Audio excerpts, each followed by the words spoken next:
Danny, I wanted to get your thoughts on this. We're seeing reports now that federal agents arrested four men whom they say where they played a role in the assassination of Haiti's former president. But I'm reading, and I wanted to read this here. It says federal documents also stated that several conspirators in the 2021 assassination of President Moïse of Haiti met with the FBI a few months before the killing and tried to draw agents, and I'm quoting, into a discussion about regime change in Haiti. Now, in response to that, the agent told the men apparently that, and I'm quoting, that the FBI could not help them because Haiti had to solve its own political problems. Now, the reason that I bring this up is it would appear to me that if our government, if the FBI had indications that, or any type of indication that there could be a potential assassination attempt on Moïse, wouldn't they tell him? I mean, this just seems like not the type of information you would keep to yourself, because this is part now of a plot. Why would they not tell? Well, what are your thoughts on that? I'll just say that. I want to frame it. What are your thoughts on that and the potential that the U.S. government knew about this?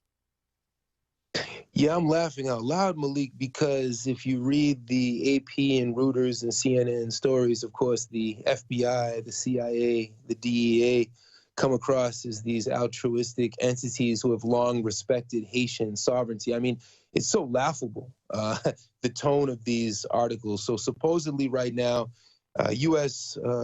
Government attorneys are working.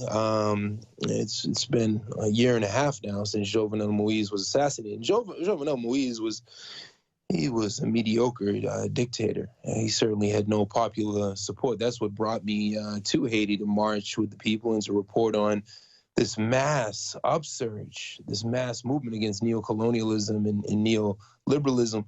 So for the FBI to come forward and the U.S. government attorneys and to claim to be the good guys, the defenders of Haiti, is quite laughable. There's still 18 Colombians in jail in Haiti. There were 20 hired Colombian soldiers.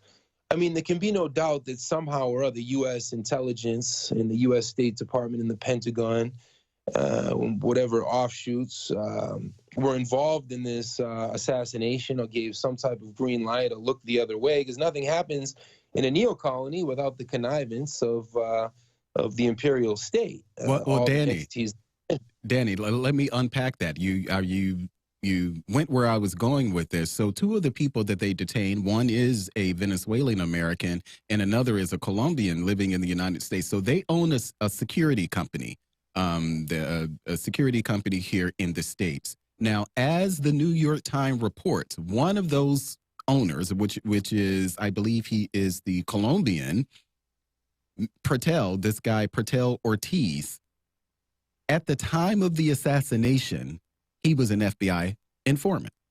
But the agency, as I'm reading from the New York Times, but the agency terminated its relationship with him after the killing.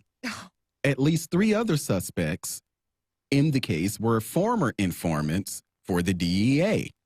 Mr. Pretel, the security company, which is based out of Doral, Florida, you said the 20. So they recruited 20 Colombians with military training who helped invade Mr. Moïse's home. So the connection to the FBI is there. They acknowledge it. He was, well, at least one of them was an FBI informant, and then the other three were former informants for the DEA. There's your connection.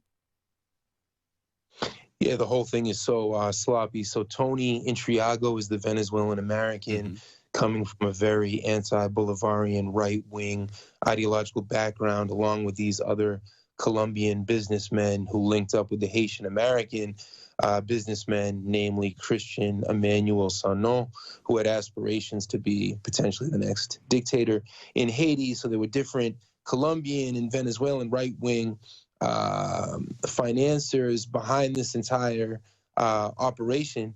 and they somehow thought they would swoop in, kill Jovenel Moïse, and be the next Haitian government, and then reward themselves fabulously with all these different security contracts. It's one step removed from the U.S. government, and as you have exposed here, there can be no doubts that the U.S. government on some level had full knowledge of all of these plots that were taking place and ultimately culminated in this assassination of Jovenel Moïse, who again was no hero of the Haitian people, and how telling that at the moment of these 20 hired Colombian mercenaries, when they invaded the presidential headquarters palace where Jovenel Moïse was living, what's the first thing that they yelled? You know, all guns down, we're the DEA. So they even called themselves precisely what they were. They were working with U.S. intelligence on some level.